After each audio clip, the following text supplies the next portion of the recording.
আপনারা দেখতে পাচ্ছেন বঙ্গোপসাগরে একদম সরাসরি একটা ঘূর্ণাবর্ত তৈরি হয়েছে, যার গতিবেগ বাতাসের হচ্ছে এখন ঘন্টায় 70 থেকে 80 কিলোমিটার বেগে। তো আমরা যত দিন এগোতে থাকবো তো এই নিম্নচাপ কিন্তু আমাদের দক্ষিণবঙ্গ ও বাংলাদেশের উপকূলের দিকে এগাতে থাকবে। তবে আপনাদেরকে আরও একটা কথা জানিয়ে রাখি, এই যে নিম্নচাপ বা ঘূর্ণাবর্ত তৈরি হয়েছে এটা কিন্তু আগামী দিনে ঘূর্ণিঝড় হওয়ার একটা চরম সম্ভাবনা রয়েছে। তো এটা যদি ঘূর্ণিঝড় হয় তবে এর নাম কিন্তু হবে আসনা। তো আমরা আপনাদেরকে প্রাথমিকভাবে আরও একটা জিনিস জানাতে পারি যে এই ঘূর্ণাবর্ত যে মেঘ বা বাতাসের সাথে কিন্তু মেঘ প্রচুর পরিমাণে আমাদের বঙ্গোপসাগর থেকে প্রবাহিত হয়ে দক্ষিণবঙ্গ এবং বাংলাদেশে কিন্তু বৃষ্টিপাত একটা ঘটাতে পারে। তো আমরা দেখে নেব যে আমরা দক্ষিণবঙ্গে বাতাস কবে থেকে পেতে চলেছি।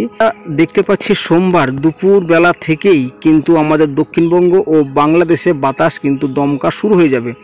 দমকা বাতাস এই কারণে বললাম, যার গতিবেগ থাকবে ঘন্টায় 30 থেকে 40 কিলোমিটার বেগে, এবং এর টাইমটা যত যেতে থাকবে তত কিন্তু এই নিম্নচাপ বা ঘূর্ণাবর্ত আমাদের উপকূলবর্তী অর্থাৎ দক্ষিণবঙ্গের ও বাংলাদেশের উপকূলের জেলাগুলোর কাছে কিন্তু এগোতে থাকবে।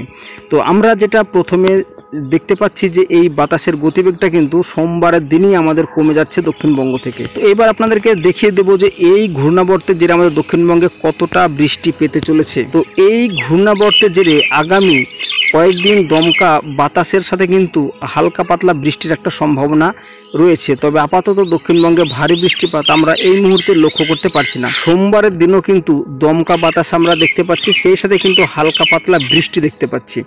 তবে ভারী বৃষ্টি কিন্তু আগামী সোমবার বা মঙ্গলবারের মধ্যে কিন্তু আমরা পাচ্ছি না। তবে আমরা আরও একটা জিনিস আপনাদেরকে দেখাবো যে বৃষ্টির পরিমাণ। তো আগামী 5 দিনে কিন্তু আমাদের দক্ষিণবঙ্গে শুধু দমকা বাতাসই বইবে, বৃষ্টিপাত কিন্তু আমরা তেমনভাবে পাবো না। তবে হালকা পাতলা বৃষ্টি পাবো, একবারে যে পাবো না সেটা কিন্তু নয়।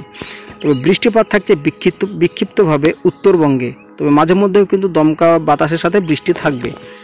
আগামী 10 দিনের মধ্যে কিন্তু দক্ষিণবঙ্গে বৃষ্টি তেমনভাবে লক্ষ্য করতে পারছি না। তবে কলকাতা, খড়গপুর, সুন্দরবন, হলদিবাড়ি এই সমস্ত এলাকাগুলোতে কিন্তু বৃষ্টিপাত থাকছে। তাছাড়া কিন্তু বাংলাদেশের পূর্ব বাংলাদেশে বৃষ্টি থাকছে, আসাম, শিলচর, গুয়াহাটিতে বৃষ্টি থাকছে, এবং উত্তরবঙ্গে কিন্তু ভারী থেকে অতি ভারী বৃষ্টি থাকছে।